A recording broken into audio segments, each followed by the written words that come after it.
Video தலைப்பை பார்த்த உடனேயும் எல்லாரும் அதிர்ச்சியாயிருப்பீங்க. இந்த வீடியோ பார்க்காதீங்க. பார்த்தா உங்கள் வழிபாட்டை யாராலையும் தடுக்க முடியாது அப்படின்ற வித்தியாசமான தலைப்பு. உண்மைதான். இந்த வீடியோ பார்த்து முடிக்கையில் உங்களுக்கே அதுக்குண்டான காரணம் தெரியும். ஸோ ஸ்கிப் பண்ணாமல் முழுசாக பாருங்கள். எந்த வேலை பார்த்துட்டு இருந்தாலும் அதை அப்படியே வச்சுட்டு கொஞ்சம் கவனமாக பாருங்கள். ஏன்னா ஒரு முக்கியமான விஷயம் சொல்ல போகிறேன். பூஜைகள், பரிகாரங்கள் இது உண்மையா? இது பண்ணுறதுனால எனக்கு எல்லாமே நடக்குதா? இதை பண்ணிக்கிட்டே இருக்கேன், எனக்கு நல்லதே நடக்க மாட்டுது. நானும் எனக்கு தெரிஞ்ச ஒருத்தவங்களும் இதே ராசி, இதே நட்சத்திரம். ஆனால் அவங்களுக்கு இதெல்லாம் நடந்துச்சு, எனக்கே நடக்கலை. நீங்கள் யாரோ ஒருத்தவங்க கூட சேர்ந்து கோவிலுக்கு விளக்கு போட போகிறீங்க, இல்லை யாரோட சேர்ந்து அதே கோவிலில் தெரியாத ஒருத்தவங்க நீங்கள் செய்ய வந்த அதே பரிகாரத்தை செய்ய வந்திருப்பாங்க. அதுக்குண்டான ரிசல்ட் அவங்களுக்கு கிடச்சிருச்சு, உங்களுக்கு கிடைக்கல.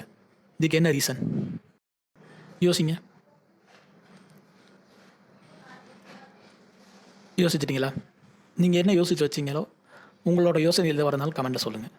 என்னவா இருக்கும் அப்படின்னு கமெண்ட்டில் சொல்லுங்கள், நானும் தெரிஞ்சுக்கிறேன். இதுக்கு 2 எக்ஸாம்பிள் சொல்கிறேன்.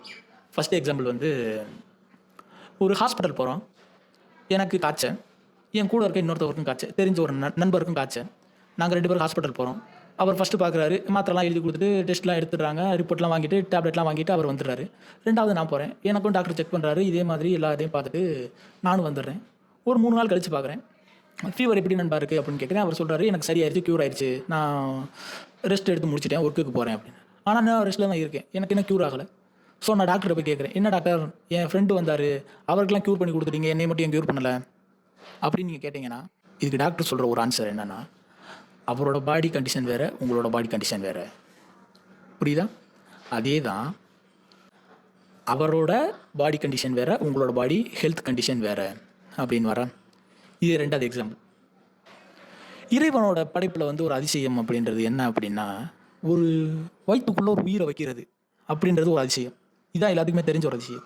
இது பாதி பேருக்கு தெரியாமல் கூட இருந்திருக்கலாம். நான் சொல்ல போகிற அதிசயம், உலக மக்கள் தொகையில் எத்தனையோ கோடி பேர் வாழ்ந்தாலும் அவங்களோட கை விரல் ரேகை ஒரு மனிதனுக்கும் இன்னொரு மனிதனுக்கும் மாறுபட்டு தான் இருக்கும். இதை யோசிச்சு பார்த்தீங்களா? ஒரே வயிற்றில் பிறந்த அண்ணன் தம்பி, அக்கா தங்கச்சி, இந்த ரத்த உறவுகளுக்கும் கூட ஒரே கைரேகை இருக்கிறதில்ல. நாங்கள் 2 பேரும் ஒரே ஸ்கூலில் படித்தோம், ஒரே நேரத்தில் பிறந்தோம், ஒரே ஹாஸ்பிட்டலில் பிறந்தோம், ஒரே தெருவில் பிறந்தோம், ஒரே இடத்துல வேலை பார்க்குறோம். எங்களுக்கெல்லாம் எப்படி இது மாறுபடும்? இது எப்படி மாறுபடலாம்? இதெல்லாம் எந்த விதத்தில் நியாயம்? இதுக்கு எல்லாமே சிம்பிளாக ஒரே ஒரு பதில் என்ன அப்படின்னா, அந்த டாக்டர் சொன்னார் பார்த்தீங்களா, பாடி கண்டிஷன், உங்கள் ஹெல்த் கண்டிஷன் அப்படின்னு. அதே மாதிரி இங்கே சொல்லணும் அப்படின்னா, உங்களோட கர்ம வினை, பூர்வ ஜென்ம பாவ புண்ணிய கணக்கு. 2வது, நான் ஒரு ஜோசியரை போய் பார்த்தேன். அந்த ஜோசியர் பரிகாரம் பண்ண சொன்னார், பண்ணுனேன், ஒன்றுமே நடக்கலை. அதான் நான் இந்த ஜோசியரை பார்க்க வந்திருக்கேன்.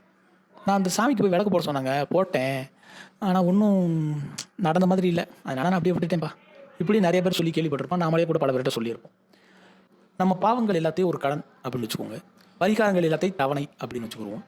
செய்கிற பாவங்கள் நிவர்த்திய அப்புறம் கிடைக்கிறத புண்ணியங்களை சேமிப்புன்னு வச்சுக்கிடுவோம். ஓகேவா? இப்போது இதுலேயும் உங்களுக்கு ஆன்சர் புரிஞ்சிருக்குன்னு நினைக்கிறேன் பாதிப்பத்துக்கு. இருந்தாலும் தெளிவாக சொல்கிறேன். இப்போ நம்ம ஏதாவது ஒரு இடத்துல லோன் வாங்குகிறோம், மந்த்லி இஎம்ஐ கட்டணும். 3 மாதம் கட்டி 4வது மாதம் கட்டாட்டி கடன் சும்மா கூடுமா கூடாதா? அந்த இஎம்ஐ கட்டி முடித்தா தானே நம்ம சேவிங் ஸ்டார்ட் பண்ண முடியும். அதான உண்மை.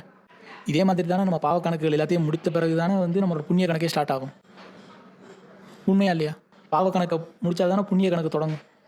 கடனை அடைச்சா தானே நம்ம சேவிங்ஸ் ஸ்டார்ட் பண்ண முடியும். நான் சொன்ன பார்த்தீங்களா, நம்ம ஒரு சொன்ன உடனே அவங்களுக்கு உடனே கிடச்சிருச்சு, எனக்கு கிடைக்கல அப்படின்னா, அவங்க ரெகுலராக பரிகாரங்கள் பண்ணியிருப்பாங்க. நம்ம அந்த பரிகாரங்கள் பூஜைகளை லைட்டாக விட்டுருப்போம், ஏதோ 1-2 இடத்துல விட்டுருப்போம். அதனால இந்த ரிசல்ட் அவங்களுக்கு உடனே கிடச்சிருக்கலாம், நமக்கு தாமதமாக கிடச்சிருக்கலாம். ஒரு ஆன்சர் சொன்னீங்களே, அதோட ரிலேட்டடாக வருதான். தலைப்பில் இருந்த ஆன்சர் கிடச்சிருச்சா? இறை வழிபாட்டை யாராலையும் தடுக்க முடியுமா? ஸோ ரெகுலராக நீங்கள் எந்த வழிபாடு பண்ணாலும் சரி, எந்த பூஜைகள் பண்ணாலும் சரி, தொடர்ச்சியாக பண்ணுங்கள், இடைவிடாமல் பண்ணுங்கள். ஓகேவா? உங்களுக்கு அதுக்குண்டான பலன் கிடைக்கும். எது பண்ணாலும் தொடர்ச்சியாக பண்ணுங்கள். ஒரு தானம் பண்ணுறீங்களோ, ஒரு பூஜை பண்ணுறீங்களா, வழிபாடு பண்ணுறீங்களோ, எதுனாலும் சரி, அதை கண்டினியூஸாக பண்ணுங்கள், விடாமல் பண்ணுங்கள்.